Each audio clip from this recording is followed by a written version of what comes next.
আসসালামু আলাইকুম। নতুন আরেকটি ক্লাসে সকলকে স্বাগতম। আজকে হচ্ছে আমরা আমাদের উচ্চতর গণিত বইয়ের ৮.৩-এর ১২-র ক খ এই দুইটা অঙ্কের সমাধান করব। দেখো এই দুইটা প্রবলেম আমরা কত ইজি ওয়েতে সমাধান করতে পারি।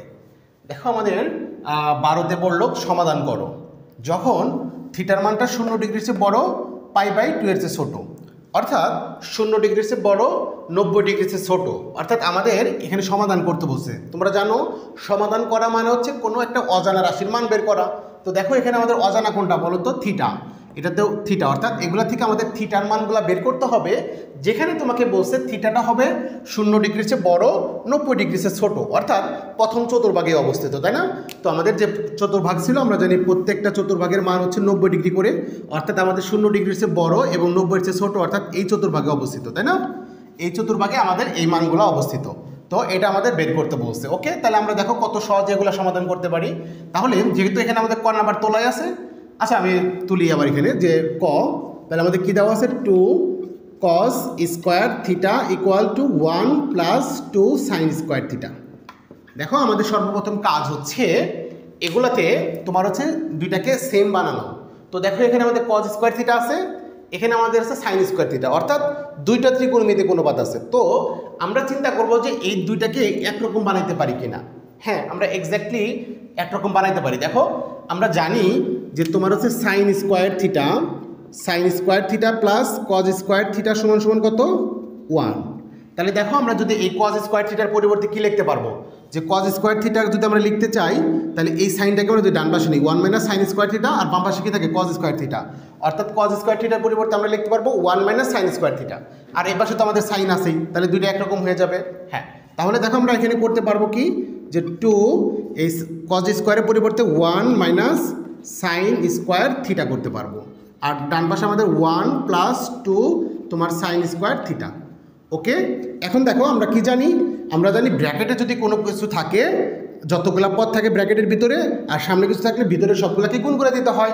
তাহলে দেখো 1-এর সাথে 2 গুণ করলে কী পাবা? 2, আর এখানে মাইনাস ছিল মাইনাস দিবা, এই 2-র সাথে সাইন স্কোয়ার থিটা গুণ করলে কী হবে? 2 সাইন স্কোয়ার থিটা হবে। আর দেখো আমরা এখন কি করতে পারি? ডান পাশে আমাদের যা ছিল আমরা তাই লিখি, যে 1 প্লাস 2 সাইন স্কোয়ার থিটা।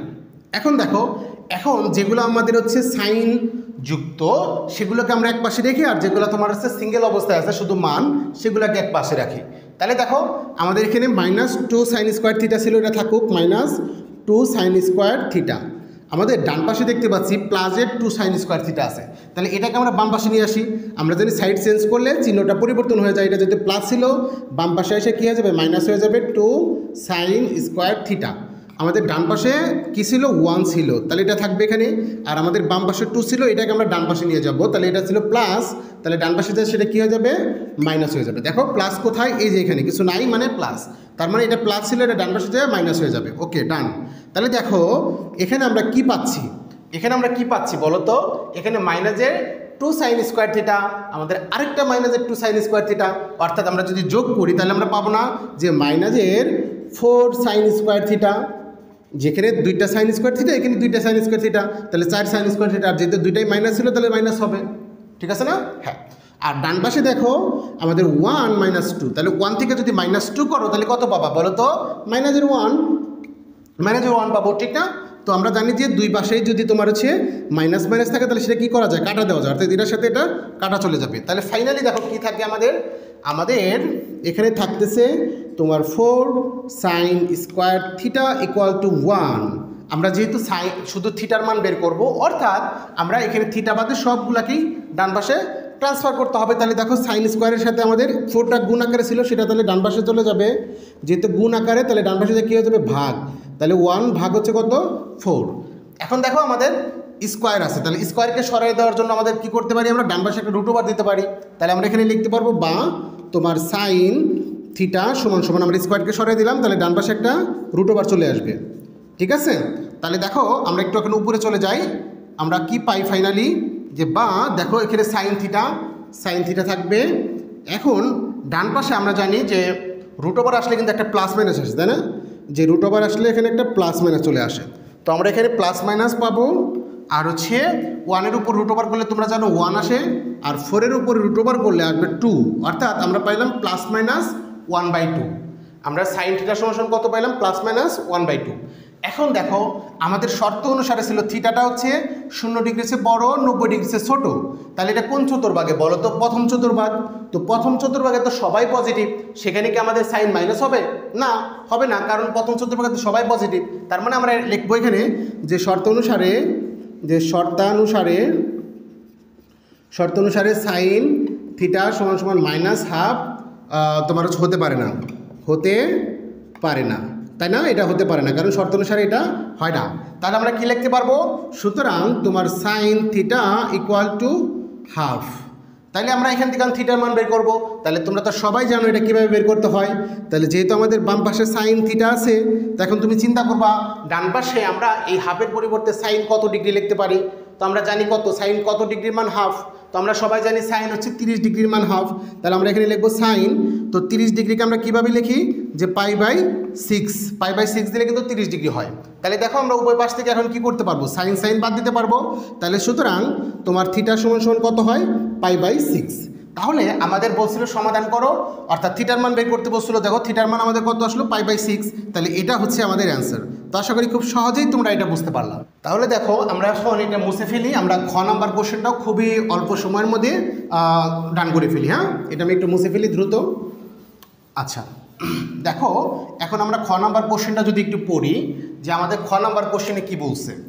আমরা খ নাম্বার যদি এখানে লিখতে চাই যে তোমার 2 sin স্কোয়ার থিটা মাইনাস তোমার 3 cos থিটা = 0, এটার জন্য কিন্তু আমাদের আগের কন্ডিশনই শর্ত ওইটাই।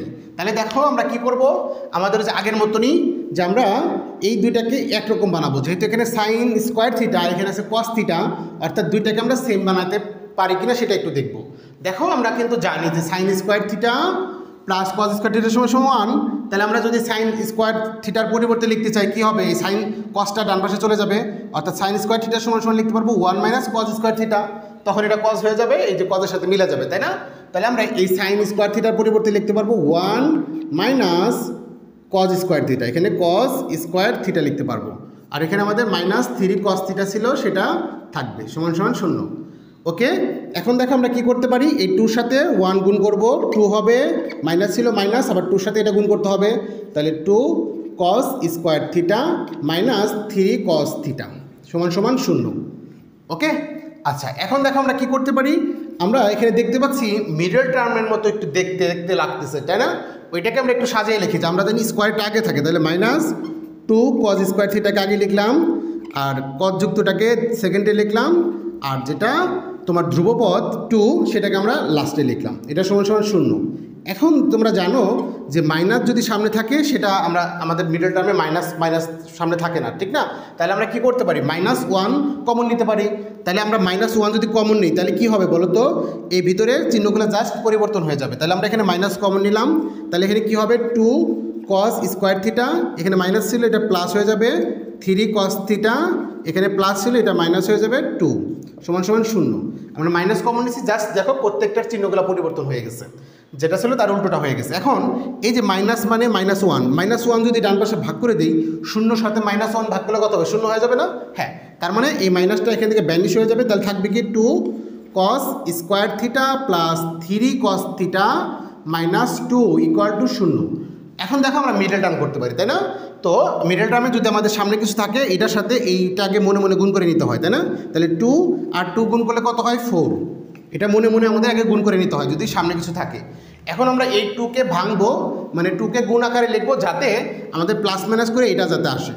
তাহলে দেখো 2কে আমরা কীভাবে 4কে আমরা কীভাবে লিখতে পারি?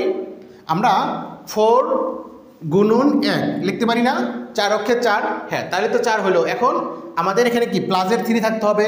তাহলে এটাকে যদি আমরা প্লাসের 4 দেই আর এটা যদি মাইনাসের দেই, তাহলে 4 থেকে 1 বাদ দিলেই কিন্তু তোমার 3 হবে। তোমরা মিডল টার্ম যেভাবে করো সেভাবে চিন্তা করবা, ঠিক আছে? তাহলে দেখো আমরা কি করতে পারি এখানে, বা 2 cos স্কোয়ার থিটা, এখানে আমরা লিখতে পারবো কি? তাহলে প্লাসের 4 cos থিটা মাইনাস তোমার cos থিটা -2 সমান 0, ঠিক না? আমরা মিডল টার্মে এখানে আমাদের x থাকে, x এর পরিবর্তে এখানে আমাদের শুধু cos আছে। হ্যাঁ, তোমরা যে এটাকে ভাঙবা, যে 4টাকে ভাঙবা, তাহলে কত হয় 4 গুণন 1, তাই না, 4 4। তারপর আমরা দেখতে পাচ্ছি 4 থেকে যদি তুমি 1 বিয়োগ করো তাহলে তোমাদের 3 থাকে। আর আমরা জানি এখানের সাথে যদি x থাকতো x গুণ করতাম, যদি y থাকতো y গুণ করতাম, কিন্তু আমাদের আছে cos, এর জন্য জাস্ট 4 এর সাথে 1 এর সাথে আমরা cos গুণ করে দিছি। ওকে, ডান। তাহলে দেখো এখন আমাদের এই পার্ট থেকে আমাদের কি কমন যায় বলো তো? এই পার্ট থেকে আমাদের 2 cos θ কমন যায়, তাই না? তো 2 cos θ কমন নিয়ে গেলে আমরা জানি কোনো কিছু কমন নেওয়া মানে হচ্ছে এই পদগুলোকে এটা দ্বারা ভাগ করা। তাহলে দেখো এটাকে যখন তুমি এটা দ্বারা ভাগ করবা 2 কাটা চলে যাবে, এখানে cos স্কয়ার থিটাকে যদি cos θ দ্বারা ভাগ করো তাহলে একটা cos θ থাকবে, cos θ প্লাস দেখো এখানে তুমি যদি ভাগ করো 4কে 2 দ্বারা ভাগ করলে হবে 2, আর cos θকে cos θ ভাগ করলে তো চলে যাবে 1 হবে, তাহলে এখানে 2 হবে। তারপর এখানে আমরা কি করতে পারি, -1 কমন নিব। তাহলে -1 কমন নিলে জাস্ট তোমার এটাই হবে, খালি চিহ্নগুলো পরিবর্তন হয়ে যাবে। ওকে, তাহলে দেখো আবার এটা আর এটা সেম, তাহলে এই দুটো আমরা আবার কি করতে পারি, কমন নিতে পারি। তাহলে আমরা এখানে চলে যাই উপরে, দেখো আমরা তাহলে এটা আমরা লিখব যে, বা আমরা লিখতে পারবো দুই জায়গায় যেহেতু cos θ প্লাস 2 আছে, cos θ প্লাস 2 এটা কমন নিলাম। তাহলে এই পার্ট থেকে এটা কমন নিছো মানে কি আছে, এখানে শুধু আছে 2 cos θ, তাহলে এখানে হবে 2 cos θ মাইনাস, দেখো এই পার্ট থেকে তুমি এটা নিয়ে নিছো তাহলে কি আছে, শুধু -1 আছে, তাহলে এখানে -1 হবে সমান সমান 0। তাহলে এখন আমরা জানি যে দুইটা রাশির গুণফল যদি 0 হয় তাহলে ইন্ডিভিজুয়াল প্রত্যেকটা রাশি সমান সমান 0 লেখা যায়। তাহলে আমরা লিখতে পারবো সুতরাং যে তোমার cos θ প্লাস 2 ইকুয়াল টু 0, বা তোমার cos θ সমান সমান -2। তাহলে দেখো cos θ র মান কিন্তু কখনোই -2 হয় না, তাই না? তাহলে আমরা এটা লিখতে পারবো ইহা গ্রহণযোগ্য নয়, ইহা গ্রহণযোগ্য নয়, এটা গ্রহণযোগ্য নয়। ওকে, তাহলে আমরা এটা চেক করি এটা গ্রহণযোগ্য হয় কি না। তাহলে অথবা তোমার 2 cos θ -1 সমান সমান 0, তাহলে বা আমরা লিখতে পারবো 2 cos θ সমান সমান কত 1, তাহলে আমরা cos θ সমান সমান লিখতে পারবো কত 1/2, তাই না? এই 2টা ডান পাশে ভাগ হয়ে গেল। তাহলে এখন আমরা চিন্তা করব ডান পাশে আমাদের cos কত ডিগ্রির মান হাফ, তো তোমরা বলো তো cos কত ডিগ্রির মান হাফ, অবশ্যই 60 ডিগ্রির মান, তাই না? তাহলে এখানে হবে cos 60 ডিগ্রি মানে π/3। তাহলে দেখো এখন cos cos কাটা দিলে সুতরাং θ সমান সমান কী থাকে π/3, অর্থাৎ আমাদের থিটার মান কত π/3, এটা আমাদের অ্যান্সার, এটা গ্রহণযোগ্য, তাই না? তাহলে দেখো আমরা খুব ইজি ওয়েতে কিন্তু আমরা 12 খ নাম্বার সমাধান করে ফেললাম, তাই না? তো এই হচ্ছে আজকের ভিডিও। তো আশা করি খুব সহজেই তোমরা ক্লাসটা বুঝতে পারছো। তো আজকের ক্লাসটা তোমাদের বন্ধুদের সাথে একটু শেয়ার করে দাও। তোমাদের সাথে দেখা হবে পরবর্তী ক্লাসে। সে বন্ধু সবাই সুস্থ থাকো, ভালো থাকো, আসসালামু আলাইকুম।